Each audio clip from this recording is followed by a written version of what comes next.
Hey guys, it's Xeqtr from the Tennos. Today I'm bringing you an endgame build for Frost. I have two builds for you today, so what I'm going to do is I'm going to show you just a quick view of the build. I'm going to show you a clip of it being used, and then I'm going to explain it a little bit. So let's go to the video for this one. This one is where the globe will be really big, so we'll go to that. Alright guys, this is the first clip. This is where my globe is at its max radius, I would call it.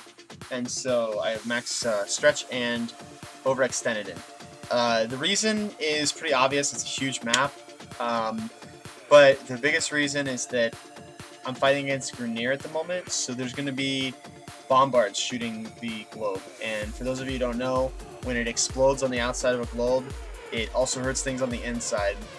So it's good to be away from the edges. And so the larger the globe is, the less damage you take, and the less damage the pod takes, especially. With this run, we're actually trying out a couple comps. So in this one, we're actually trying it with a couple trinities. So they're actually keeping immunity up for themselves. They're just alternating, similar to that survival video that we had, basically just switching off immunities. But for demonstration purposes, this is basically how we ran it. And so I'm going to zoom in here on the timer of my Frost globe so you can see exactly how I'm doing this.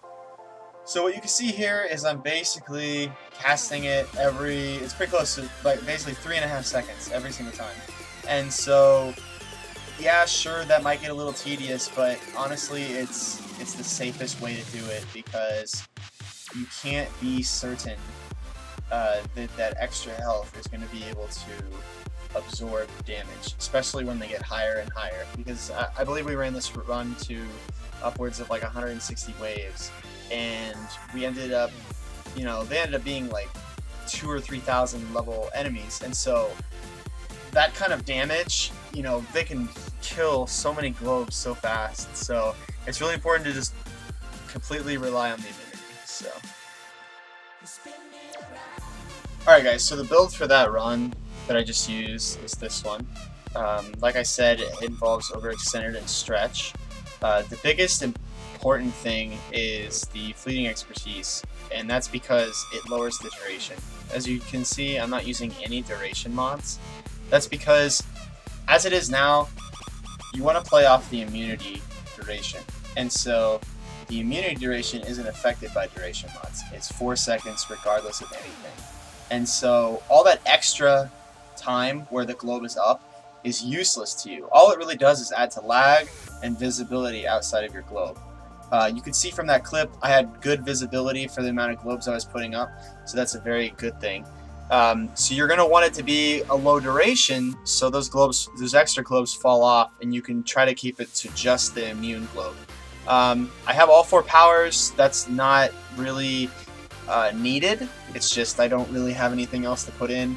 Natural talent is another one that you can do with or without. I mean, obviously the efficiency is important. The reason I have a lower rank streamline is because this is 60% plus the 15 makes 75. That's the cap efficiency, for those of you who don't know. Flow is very important. It gives you more energy, obviously. The reason I have cursive projection is because we were fighting against Grenier. For those of you who don't know, if you're fighting against Grenier, your team of 4 should each be running 25%. That gives you 100%, and it makes the enemies have absolutely 0 armor. It's very good. If it was Corpus, I would be running Energy Siphon for sure. Alright, so the next build I'm going to be doing, or showing you, is this one. It's basically the exact same build, only it is the smallest, not the smallest possible, but it's base size. And once I show you this clip, I'll show you why that's important. So let's go to that. Okay, so in this video, it's basically showing the globe at its regular size. The reason I chose to do this is because I didn't want it too small to where grenades are able to land right next to the globe, also bombards, and just explode the pod instantly. And the reason I didn't want it super big is because those guys, like wrapping around right there on the side, they would already be in the globe at that point. So I didn't want to allow them to get in quicker. The reason, again, that my teammates aren't in the globe with me is because we're running with 2 Trinities. We're just testing that out. It's not really, I'm not saying that that's absolutely needed for this to work at all. Like I said in the other video, as you can see in the bottom right hand corner, I'm keeping it up every 3 or 4 seconds. So yeah, that's about all I have for you today, guys. If you have any questions or comments, please leave those below. And thanks a lot for watching. See ya.